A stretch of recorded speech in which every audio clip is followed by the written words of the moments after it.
A visit to Washington, D.C. usually means taking in the familiar sights. Not this visit.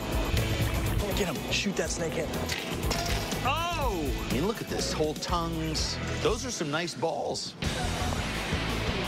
You guys have the best shtick in town. You gotta love that. While this monumental city is all about tourism and the business of government,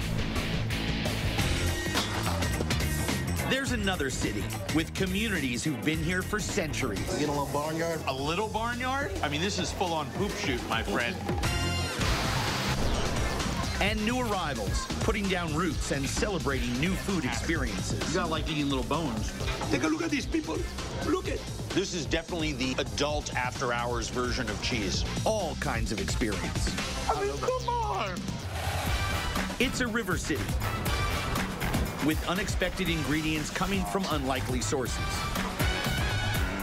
That is one disgusting fish. Look at that goo. It's all Washington, D.C. Oh, yes! Very nice. I'm Andrew Zimmern, and this is Bizarre Foods America.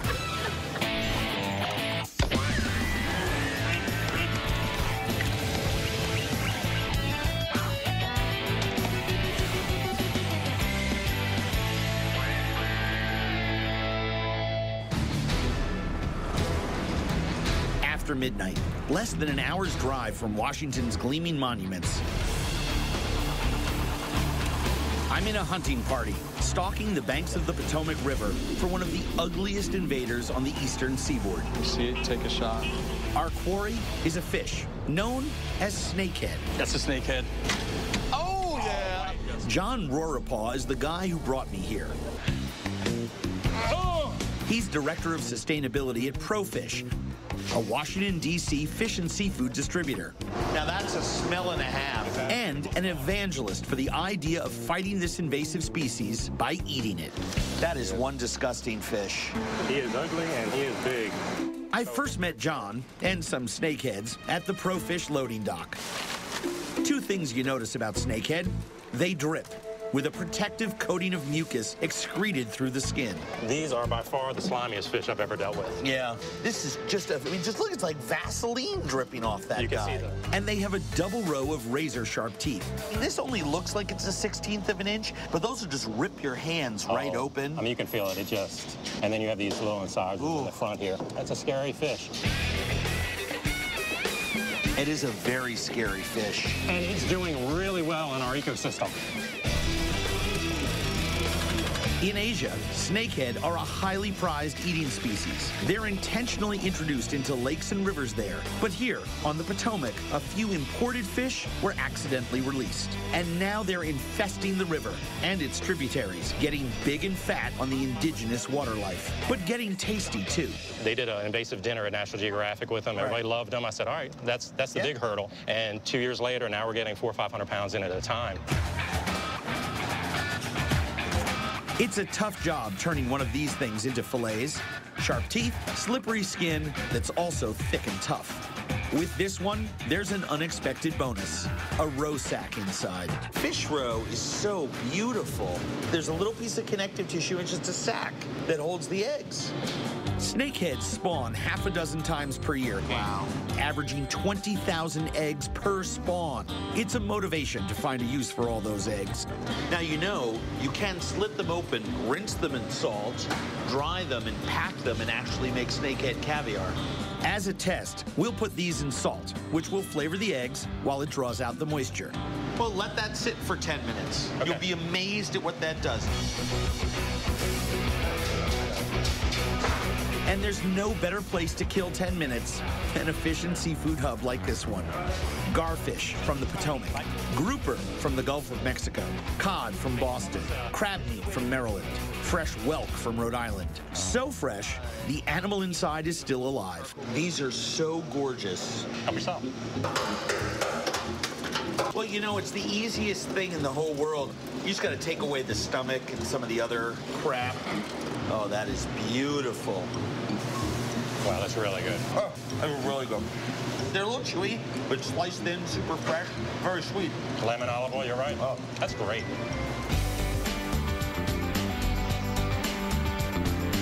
Just rinse some of that off. We've let our snakehead roast salt long enough. The salt has firmed it up. Come on. That's stupid good. Really good. You get that buttery fish roe flavor and then that little bit of salt, and then that buttery flavor comes back and just punches you in the nose. No fishiness. None, zero. Eating snakehead in any form is still a new idea around Washington, and the fish is raising its ugly head in some unexpected kitchens. Like this one at The Source.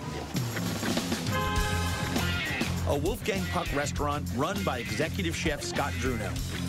Scott was one of the first local chefs to risk putting snakehead on his menu, where even he worried it would look a little out of place. At first, when he's like invasive species, snakehead, neither of those words sounds very appealing. Doesn't really scream fine dining. Yeah, it works very well for what we do. And the fish, I mean, it tastes great. There's no getting around it that if it didn't taste good, we don't want it. Tonight, he's got 2 snakehead dishes on his menu. An appetizer and an entree. The starter is oolong tea smoked snakehead. The fish is cured in tea and sugar, then cold smoked over smoldering oolong tea. The construction is simple compared with how Scott makes the entree. Snakehead, marinated in chilies, then batter fried. Served with a Thai curry sauce flavored by a star-studded lineup of spices and herbs. Thai chili, red chili, cinnamon, star anise, ginger, paprika, lemongrass. You get the idea. But the real star of the show and the main flavoring agent is the head of the snakehead. Put this all together, it spells heaven. Snakehead. I love it. The tea-smoked snakehead is a centerpiece for all kinds of flavors and textures, whatever a creative chef can dream up. If you're going to do thin slices of cold smoked cured fish, and you're going to put this kind of aggressive Asian-style seasoning on it, you need to have fish that's going to stand up to it. And that snakehead is just incredible. Toothy and textural. It's the same with the fried snakehead and Thai curry sauce. That is firm and fleshy, and quite frankly, if I was blindfolded and you told me that this was young swordfish, I just might believe you. That's what the texture reminds me of. The curry sauce is incredible. The whole country should be eating this. That's delicious. The one catch is you won't always find snakehead on the menu because it's still relatively hard to get. They're infesting the Potomac by the tens of thousands, but so far, not enough people are fishing for it. Before this visit is through, I'll be doing my part, using a bow and arrow instead of a rod and reel. You only have about a half second to shoot it. Oh, yeah. There's something else people should be eating more of. It's an invasive species that's chewing up the Potomac River, but we can retaliate. By chewing up the invaders. And this is just how you guys roll. Yeah, that's how we do it.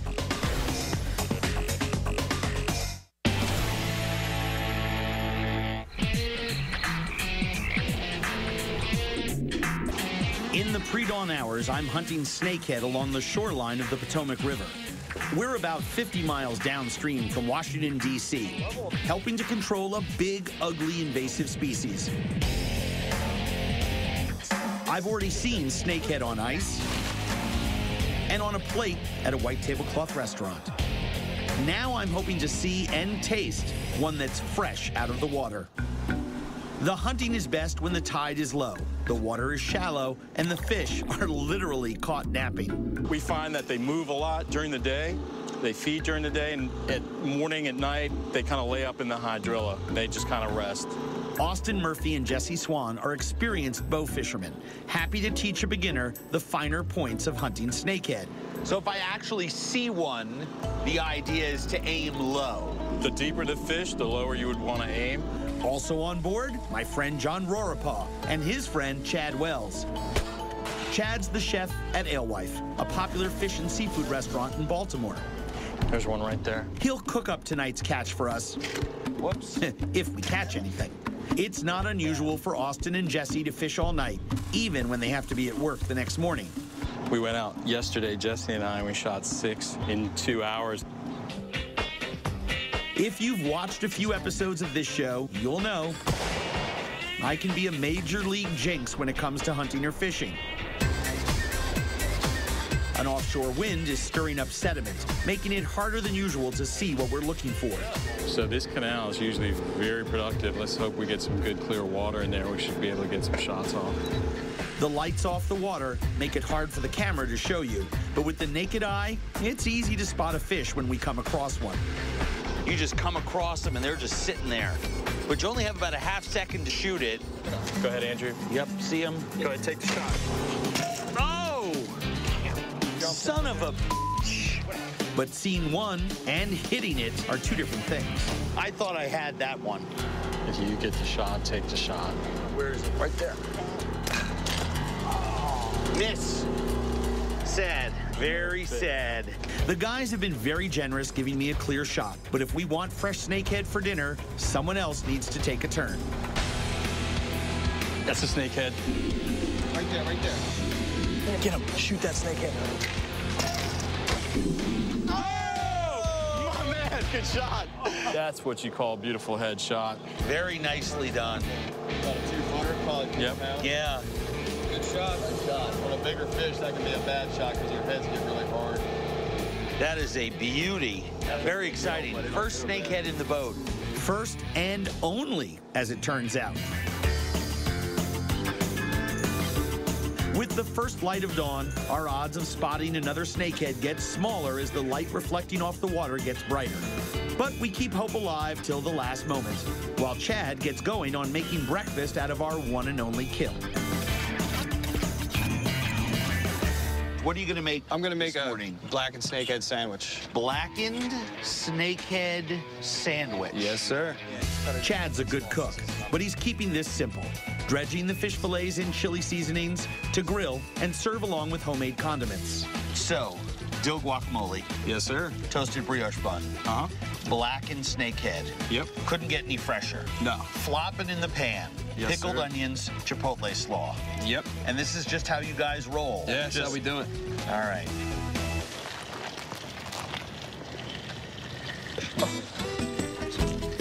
So it's delicious.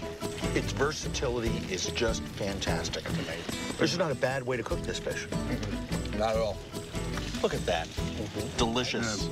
Absolutely delicious. Thank you. It's a great fish sandwich. I mean, it helps having someone that can cook their ass off make it.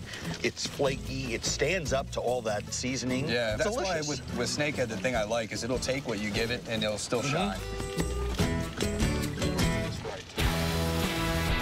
This is the next step toward getting the snakehead population under control, taking them beyond fine dining into the everyday life of backyard or, on the boat, grilling. There's something about this environment for people who don't get outdoors enough. My God. Come visit Washington, D.C. You don't just have to see the monuments. You can actually go out and get in a boat with people, you know? This is amazing. There's places and people and food that are part of the permanent landscape of Washington, D.C. that are overlooked and underrated by most visitors. But if you take the trouble to go looking for them, This goes to you and to everybody in the world. they're waiting to embrace you.